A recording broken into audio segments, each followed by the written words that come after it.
일본의 수출 규제 강화 조치가 10개월이 지나도 풀릴 기미가 보이지 않자 지난 12일 결국 한국 정부가 강한 목소리를 냈습니다. 산업통상자원부는 12일 브리핑을 통해 최근 사태로 인해 경제 상황이 악화되고 있으며 기업 활동이 위축된 만큼 불필요한 갈등을 끝내고 양국 간 협력을 강화하자고 촉구했습니다.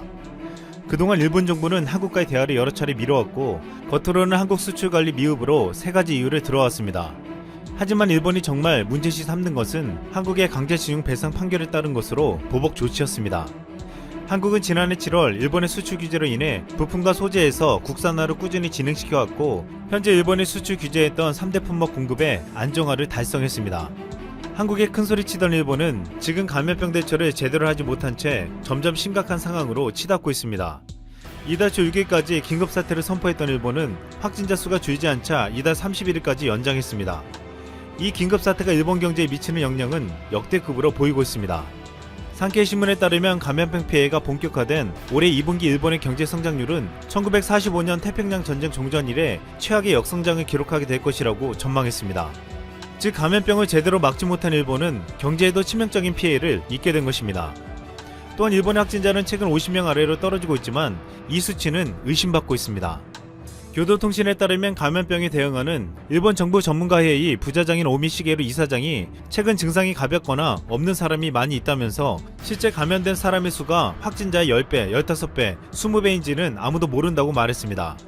중요한 것은 일본은 아직도 심각한 증상이 아니면 검사를 하고 있지 않습니다. 지난 12일 김어준의 뉴스공장에 나온 도쿄에서 한식당을 운영하는 한 일본 교민의 말은 충격적이었습니다. 같은 건물 건물주가 감염 증상이 나온 후 일주일 만에 실려가 확진 판정을 받았는데 그 가족은 물론 건물에 있는 사람 누구도 검사를 받지 못했고 건물 방역도 하려면 자신의 돈으로 하라고 했다고 했습니다. 일본 방역당국이 해준 것은 아무것도 없었습니다. 또한 일본 길거리에 쓰러져서 방치된 사람들이 계속 발견되고 있다고 했는데 최근 일본 밤거리에는 7인승이 되는 경찰차가 비상등을 안 켜고 조용히 순회하고 있다고 했습니다. 현재 일본의 의료 시스템은 이미 붕괴 상태에 와 있다고 보고 있습니다. 일본 의료진들은 방호복 대신 비옷을 입고 있고 마스크도 부족해서 일주일씩 쓰고 있는 형편입니다. 또한 진단키트도 부족하고 이를 운영할 수 있는 시설과 인력도 모자라다고 알려져 있습니다. 얼마 전 일본은 한국의 진단키트의 정확성에 대해서 의심했고 이에 한국의 진단키트 업체는 지금 전세계 요청 물량도 소화하기 힘들다며 앞으로 일본에 수출할 계획이 없다고 밝혔습니다. 일본 정부는 끝내 한국의 도움을 요청하지 않고 있으며 어떤 결과로 치닫게 될지 모르는 상황이 되고 있습니다. 이런 가운데 13일 일본 아사히 신문이 아베 내각이 한국에 대한 수출 규제를 즉각 철회하고 한일 관계를 개선해야 한다고 주장했습니다. 아사히 신문은 감염병에 대한 한국의 경험과 대책이 일본을 포함해 국제사회에서 중요한 사례가 되고 있지만 양국 간의 눈에 띄는 협력이 부족하고 통탄스러운 상황이 계속되고 있다고 했습니다. 그러면서 한국에서는 의료물자를 일본에 보내려는 움직임이 있지만 한국 정부는 일부 시민의 반대 운동을 의식하지 않을 수 없는 상황이라고 했습니다. 이에 일본은 체면에 얽매이지 말고 정보를 공유하고 물자를 서로 융통하면서 위기를 극복해야 한다고 주장했습니다. 이 위기를 오히려 한일 관계 리셋의 계기로 삼으라는 것이었습니다. 결국 국민의 생명이 위태로운 상황에서도 체면만을 지키고 있는 아베를 비판한 것입니다. 한국 정부는 최근 한국전쟁에 참전한 국가의 요청이 있을 경우 마스크를 지원한다고 했습니다.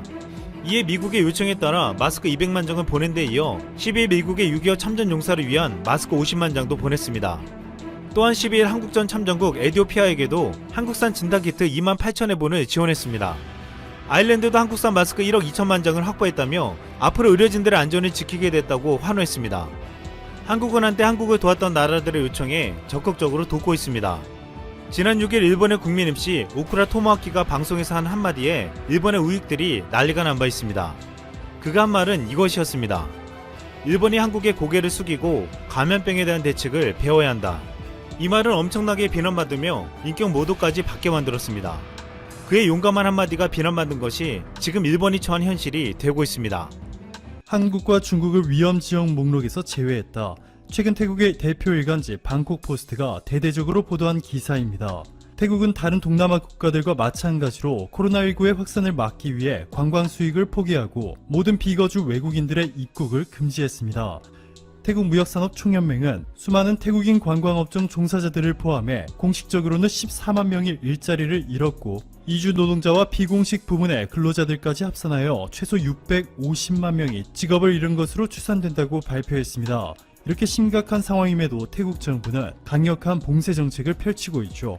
사람들의 모임을 금지하는 것은 물론이고 슈퍼마켓과 배달 전문 식당을 제외하고 모든 쇼핑몰과 상업시설들의 문을 닫으라는 명령을 내렸습니다. AFP 통신의 보도에 따르면 태국 정부는 코로나19의 확산을 통제하기 위해 오후 10시부터 오전 4시까지 모든 태국인들의 야간 통행을 전면 금지한다 밝혔고, 이를 어기는 자는 징역 2년형을 선고받을 것이라 전했습니다. 마스크와 같은 필수품을 사재기할 경우 최고 7년의 징역형과 14만 바트의 벌금까지 부과할 것이라 강력히 경고했죠. 미국의 존스 홉킨스 대학과 영국의 이코노미스트가 공동으로 개발한 세계 보건 안전지수에 따르면 아시아 지역에서 코로나19 대응 능력 1위가 태국, 2위가 바로 한국으로 밝혀졌습니다. 여기서 주목할 점은 한국을 포함해 1위부터 15위까지 태국을 제외하면 모든 국가들의 1인당 개인소득이 전세계 평균을 한참 웃도는 선진국이라는 것인데, 태국이 상위권에 포함된 유일한 개발도상국이라는 것이죠. 존스 홉킨스 대학은 태국이 아시아 1위인 이유에 대해서 체계적인 관리 시스템과 더불어 강력한 현장 역학 프로그램, 그리고 국가 실험실 시스템이 있다고 밝혔는데요.